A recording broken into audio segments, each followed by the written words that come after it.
आज Doubtnut app download करें। Doubtnut पर अपने सभी गणित, रसायन विज्ञान, भौतिक विज्ञान और जीव विज्ञान के डाउट्स का करो सफाया। बस प्रश्न की फोटो खींचो, एक ही प्रश्न को क्रॉप करो और तुरंत वीडियो सोल्यूशन पाओ। अभी डाउनलोड करें। क्वेश्चन है हमारे पास जिसमें कहा है कि एक वस्तु किसी अभिसारी लेंस की ओर लेंस की बाईं ओर से 5 मीटर प्रति सेकंड की एक समान चाल से जाती है तथा फोकस पर आकर के रुक जाती है। तो इस तरह से जिस स्थिति पर वो मौजूद है और वहां से अगर वो फोकस तक आ रही है तो प्रतिबिंब में क्या परिवर्तन हो रहा है। क्या प्रतिबिंब एक समान चाल 5 मीटर प्रति सेकंड के साथ लेंस से दूर जाता है। दूसरा है कि एक समान त्वरण के साथ लेंस से दूर जाता है प्रतिबिंब। तीसरा है कि असमान त्वरण के साथ लेंस से दूर जाता है या असमान त्वरण के साथ लेंस की ओर जाता है। ये चार ऑप्शंस उसके अकॉर्डिंग हमें दिए हुए हैं। इसके लिए एक मुख्य अक्ष से जुड़ा हुआ एक अभिसारी लेंस हमने लिया। अभिसारी लेंस के लिए दो पृष्ठ उसके, एक पहला पृष्ठ एक दूसरा पृष्ठ होता है। ठीक है, अगर उसके केंद्र को ओ हम कहें तो हमें जो अक्ष है, अक्ष से जुड़ा हुआ प्रकाश केंद्र का बिंदु P1 तथा P2 प्राप्त होते हैं। ठीक है, अब बोला है कि कोई वस्तु है, कोई वस्तु कहाँ पर स्थित है, कहीं एक दूरी पर स्थित है। ठीक है, और इसके लिए जो फोकस दूरी का मान है या फोकस बिंदु का मान है वो उसे कैपिटल F1 हमने कह दिया। अब जब ये वस्तु कहाँ से, अभी हम वक्रता केंद्र से या अनंत से देखें फोकस की तक आ रही है। देखिए एक समान चाल से वो आती है 5 मीटर प्रति और फोकस पर आकर के रुक जाती है। तो वस्तु के लिए उसकी स्थिति को हमने AB से प्रस्तुत कर रखा हुआ है। और आगे हम देखें तो प्रतिबिंब किस तरह से परिवर्तित होगा ये देखना है हमें। तो देखिए इससे पहले की दूरी हमने देख ली और प्रत्येक स्थिति के लिए अगर हम इनकी स्थिति को देखना चाहें, ठीक है, तो हमारे पास देखिए अलग अलग स्थितियां वस्तु की हो सकती हैं। जैसे हम पहले एक बिंदु ले लेते हैं, बिंदु 1, बिंदु 2, बिंदु 3, बिंदु 4, कुछ इस तरह से अगर हम लेते जाते हैं। ठीक है, 4 अंतिम बिंदु फोकस पर ही होगा।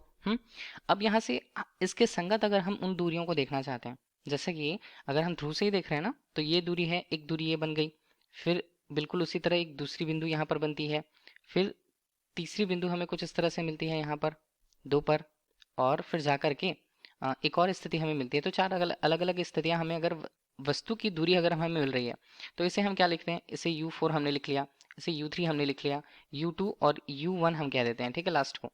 तो हमारे पास ऐसे ऐसे स्थितियां रहेंगी। किस कब की स्थिति, जब वस्तु वहां पर बिंदु 1 पर मौजूद हो, 2 पर मौजूद हो, 3 पर और 4 पर मौजूद हो क्रमशः, तब उनके अनुसार प्रतिबिंब की स्थितियां भी अलग अलग बनेंगी। तो उसके लिए हमें चलिए फोकस के मान को एक नियत मान लेना पड़ेगा। माना इसके लिए हमने माना f का मान, स्मॉल f का मान 20 सेंटीमीटर है। ठीक है, 20 सेंटीमीटर हमने रख लिया। अब उसके लिए वस्तु की दूरी को अलग अलग अगर हम लेते हैं बनेगा। देखिए f का मान अगर हमने लिया है तो अभी ये ऋणात्मक आएगा 20 सेंटी, क्योंकि वक्र पृष्ठ एक से हम देखते हैं उन दूरियों को।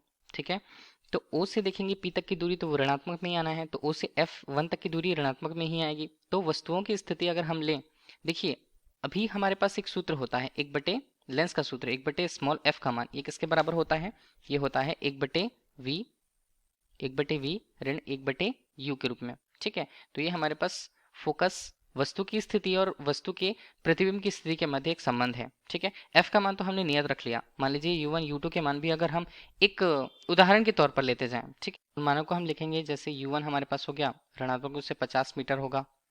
दूसरा U2 अगर हम ले लें तो मान लीजिए वो थोड़ा कम होता है, तो ऋणात्मक रूप से 45 मीटर हमने ले लिया, क्योंकि वो फोकस के पास आते जा रहे हैं। ठीक है, और तीसरा हमारे पास हो जाता, मान लीजिए U3 के रूप में हम ले रहे हैं, तो वो हमारे पास हो जाता है ऋण 40 मीटर।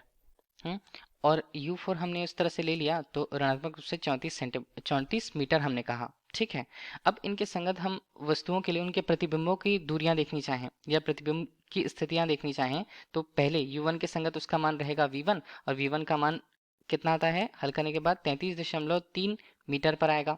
इसी तरह अगर हम U2 के संगत V2 के मान को देखें तो वो कितना आएगा, वो आता है 36 मीटर के रूप में।